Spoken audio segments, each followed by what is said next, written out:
semuanya, kembali ke channelnya Mas Tipo. Kali ini aku mau sharing beberapa tips bagi teman-teman yang mau melamar di project Shopee, entah itu di Shopee Jakarta, Shopee Solo atau Shopee Jogja.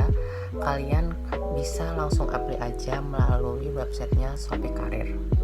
Nanti untuk websitenya apa, nanti aku akan sertakan di link di bawah. Jadi kenapa aku ingin bahas beberapa hal tentang cara pendaftaran di Shopee? Kebetulan kemarin aku dapat DM dari teman di Facebook, dia menanyakan gimana pendaftaran di Shopee. Dan beberapa kali aku juga pernah ikut seleksi untuk get invitation dari Shopee sendiri. Dan beberapa yang dulu aku pernah lamar itu ada bagian operasional, teman-teman.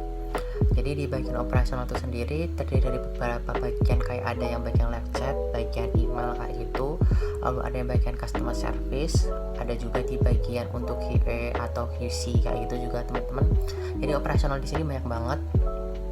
Dan saat itu aku sekitaran di akhir bulan apa ya, di bulan Maret kayak 28 atau 29 itu aku mendapatkan invitation dari Shopee jika aku lolos untuk tahap pertama, dan itu aku langsung dapat invitation untuk hari berikutnya di tanggal 30 kalau nggak salah, untuk mengikuti one step selanjutnya, yaitu adalah psikotest online.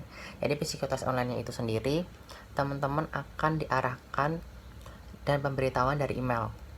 Biasanya itu emang nggak langsung gitu ya teman-teman, jadi emang ini dadakan, jadi nggak ada jangka waktu yang lebih panjang gitu, tapi dadakan. Mungkin hari ini kamu di email dan besok kamu langsung tes, biasanya kayak itu, teman-teman.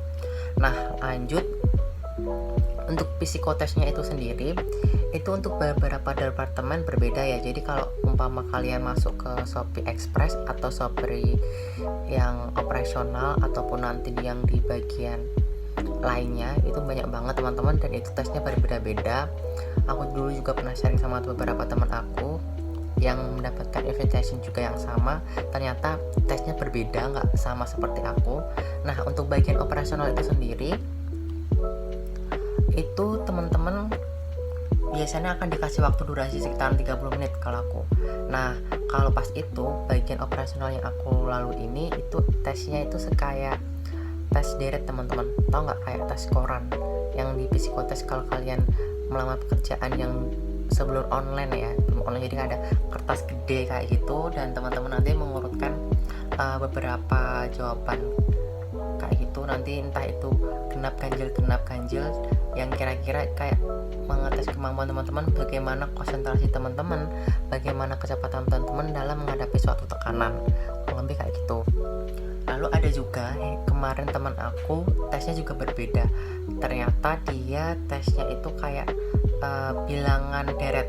Nah, bilangan deret. Teman-teman juga bisa untuk belajari lagi atau belajar tentang rumus-rumus deret kayak gitu, strategi pengerjaannya bagaimana. Nah, kalau yang di tes kayak koran itu, yang ganjil genap kayak gitu, itu soalnya ada banyak banget, teman-teman. Jadi itu sekitaran hampir 1000 soal, tapi kiranya nanti kamu dalam waktu 30 menit itu bisa menyelesaikan berapa banyak itu. Lalu kalau temanku yang cerita kemarin soal yang deret itu kurang lebih ada 20 soal, jadi teman-teman akan direkod 20 soal, dan kayak katanya waktunya tuh sekitaran 40 menit ya. Jadi berbeda sama yang aku, itu 40 menit, dan itu nanti soalnya kalian kalau bisa ya dikerjakan semua sampai waktunya habis dan dititik ulang kayak gitu. Jadi itu cukup mudah katanya, tapi juga butuh konsentrasi karena beberapa kayak ada yang kosong kayak gitu, deret yang kosong di tengah atau di belakang atau di depan kayak gitu. Jadi harus menyocokkan gimana rumus untuk memecahkan angka selanjutnya di belakang deret atau di tengahnya itu seperti apa. Oke teman-teman, nanti sehabis itu teman-teman akan mendapatkan undangan lagi sekitaran mungkin 1 mingguan itu dari JR ya. Itu biasanya nanti langsung sama itunya, JR-nya diarahkan bagaimana melakukan wawancara perkenalan awal. Tapi ada juga beberapa teman aku, dia bagian BD itu ada kayak role play-nya kayak gitu, jadi kayak ada praktek di saat wawancara JR-nya kayak gitu. Lalu apalagi ya, kurang lebih itu sih yang beberapa kali aku alami. Coba teman-teman pengen aku share yang untuk invitation yang apalagi mungkin yang beda atau Shopee Express kayak apa, nanti bisa langsung komen aja di bawah. Nanti aku akan share-share dan tanyakan beberapa teman aku juga yang sudah diterima di sana, bagaimana untuk proses seleksinya, bagaimana untuk diterima di posisi yang mereka lamar. Oke teman-teman, terima kasih udah nonton channel kali ini. Jangan lupa like dan subscribe, dan tonton video gue lainnya, dan jangan lupa untuk share ke teman-teman kalian yang kalinya mungkin bermanfaat, dan see you.